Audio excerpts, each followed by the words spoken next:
امام حسن اور حسین بیمار ہو گئے تو حضرت فاطمہ نے منت مانگی، یا اللہ میرے بچوں کو شفا دے، میں 3 روزے رکھوں گی۔ کون سی منت مانی؟ بولیے۔ ہم صرف دیکھ کی منت ہی مانتے ہیں، میں دیکھ پکاواں گا۔ ایک آدمی مجھے کہنے لگا میں نے منت مانی تھی کہ میں بکرا دوں گا اللہ کے رستے میں، اگر میرا کام ہو جائے، تو کام ہو گیا، بکرے کے پیسے کوئی نہیں۔ تو میں کہا تینوں پہلا نہیں تھی پتا میرے کو کوئی نہیں؟ کہتا اب کیا کروں؟ میں کہا اب تو دینی پڑے گی، اور اس میں بھی تحقیق باقی ہے، لیکن بات یہ ہے بھائی کہ منت یہ کیوں نہیں مانی کہ یا اللہ میرا کام ہو جائے میں 100 نفل پڑھوں گا؟ جو بھی منت مانگتا ہے وہ دیکھ کی مان لیتا ہے۔ بکرے کی منت ہی مانتے ہو، یہ کیوں نہیں منت مانتے کہ یا اللہ میرا کام ہو جائے تو میں پورا قرآن شریف ختم کروں گا؟ یہ ذرا پڑھنا پڑتا ہے، اس لیے عبادت کرنی پڑتی ہے، اس لیے اس کی منت ہی نہیں مانتے سرے سے۔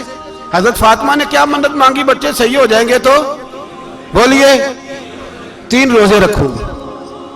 اللہ تبارک و تعالیٰ نے بچوں کو شفا عطا فرما دی، اور میں سمجھتا ہوں یہ کربلا کی ٹریننگ تھی۔ روزے رکھے بچوں نے۔ کس نے روزے رکھے؟ بچوں نے۔ کس نے؟ 7-8 سال کی عمریں بچوں کی۔ حضرت علی فرماتے ہیں جب میں نے دیکھا نا میرے بچے بھی روزے سے ہیں تو میں کہیں سے تھوڑے سے جوں لایا۔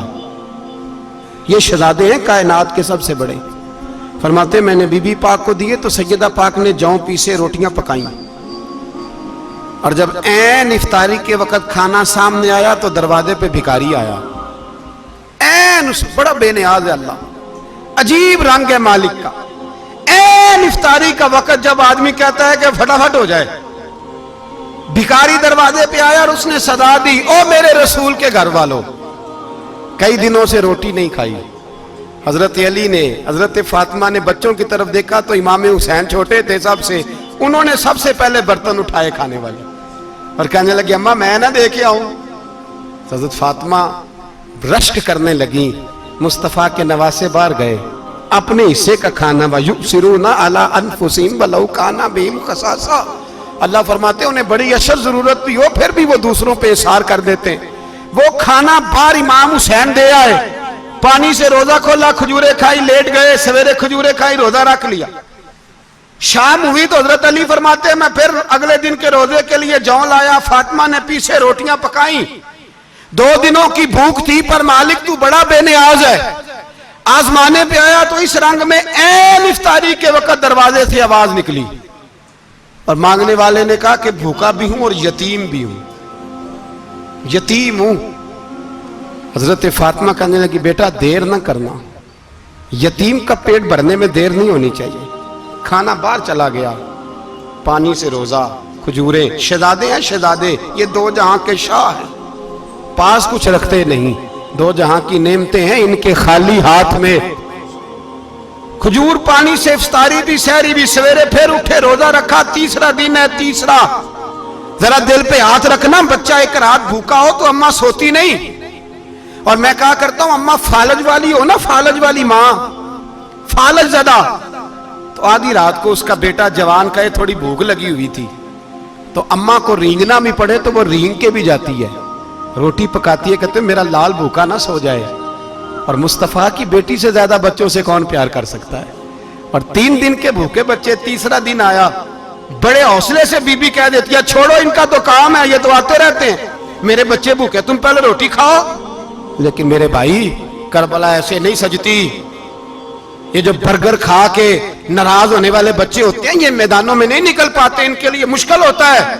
حضرت فاطمہ نے، حضرت علی نے ڈیوٹی کی، ڈیوٹی اپنے بچوں کو تیار کیا کربلا کے لیے۔